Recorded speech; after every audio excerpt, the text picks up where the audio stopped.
¿Qué tal? Hoy vamos a desmenuzar, paso a pasito, uno de los conceptos más fundamentales de la fe cristiana, la esperanza de la salvación. La idea es que al final de esta sesión tengamos una estructura tan clara, tan bien armada, que no solo la entendamos a fondo, sino que tengamos las herramientas para poder explicarla. Pensemos que estamos preparando juntos una clase sobre este gran tema. Muy bien, aquí está nuestro mapa. Vamos a ir en orden. Primero, el problema. ¿De qué tamaño era la deuda? Luego veremos el primer chispazo de esperanza.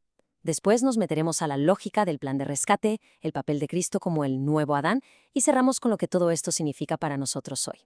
Es un recorrido lógico, para que cada pieza encaje a la perfección. Y bueno, arrancamos con la primera parte. Porque para valorar de verdad la solución, primero hay que entender la magnitud del problema. Vamos a ver por qué el pecado original creó una situación que, humanamente hablando, no tenía salida. El punto de partida es este.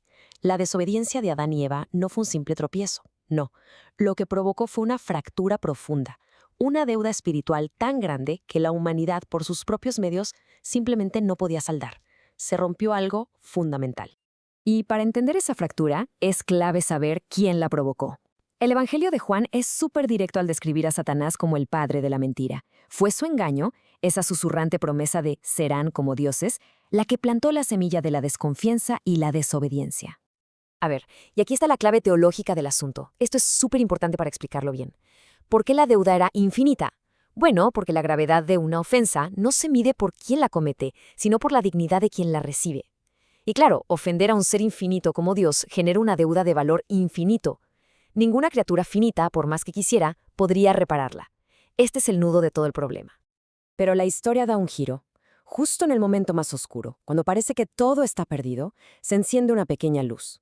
Aquí es donde la narrativa cambia, y pasamos del problema irresoluble a la primera pista de una solución. Entonces, la pregunta flota en el aire, ¿no? Con una deuda así de grande y una naturaleza herida. ¿Ese era el fin? ¿Estaba la humanidad condenada para siempre, sin ninguna posibilidad de volver a casa? ¿Y la respuesta? Bueno, la respuesta llega de inmediato, ahí mismo en el Génesis. Estas palabras que Dios le dirige a la serpiente son mucho más que un castigo. Son una profecía. Anuncian una batalla, sí, pero lo más importante es que anuncian una victoria final. La descendencia de la mujer, dice, aplastará la cabeza del mal. Fíjense qué tan importante es este versículo, que hasta tiene su propio nombre técnico, el protoevangelio. O sea, la primera buena noticia. Es increíble pensar que en el momento más trágico, Dios no da la espalda, sino que hace una promesa. Esta es la primera piedra sobre la que se construye toda la historia de la salvación. Sigamos adelante. Ya tenemos un problema de tamaño infinito y una promesa de solución. Pero a ver, ¿cómo? ¿Cómo se podía llevar a cabo algo así? En esta sección nos metemos de lleno en la lógica del plan de redención. Aquí se ve la lógica divina con una claridad total. El problema era el abismo entre lo finito y lo infinito. La única solución posible, un puente. Alguien que pudiera estar en ambos lados. Ese puente es Cristo, verdadero Dios y verdadero hombre. Como hombre, actúa en nuestro nombre. Como Dios, su sacrificio tiene el valor infinito que se necesitaba para pagar la deuda. Es una solución, teológicamente hablando, perfecta. Y ojo, que esto demuestra que Cristo no fue un plan B de emergencia. Según esta visión, Él está en el centro de todo desde el mismísimo principio. Todo fue creado por Él y para Él. Por lo tanto, tenía todo el sentido del mundo que la reconciliación de esa creación también viniera a través de Él. No fue una ocurrencia tardía, sino la culminación del plan original. Y aquí nos encontramos con una de las paradojas más hermosas de toda la fe. El deseo que originó la caída, el ser como dioses, al final se cumple, pero de la manera más inesperada. No es el hombre subiendo con soberbia, sino Dios bajando con humildad para hacerse uno de nosotros. Esto nos lleva derechito a la cuarta parte. La teología cristiana usa mucho esta imagen de Cristo como el nuevo Adán. Y es que no es solo alguien que nos salva, sino alguien que viene a restaurar, a darle la vuelta al daño que causó el primero. Miren, esta comparación es una joya para enseñar. De un lado, la desobediencia de uno trajo el pecado y la condenación. Del otro, la obediencia de uno, Cristo, trajo la justicia y la justificación. Es una simetría perfecta, como si la obediencia de Cristo viniera a desatar el nudo que hizo la desobediencia de Adán. Y para que veamos que esto no es una interpretación moderna, aquí está la base bíblica. San Pablo en su carta a los Romanos lo deja clarísimo. Este es el fundamento para entender a Cristo como la cabeza de una nueva humanidad, una humanidad renovada gracias a su obediencia.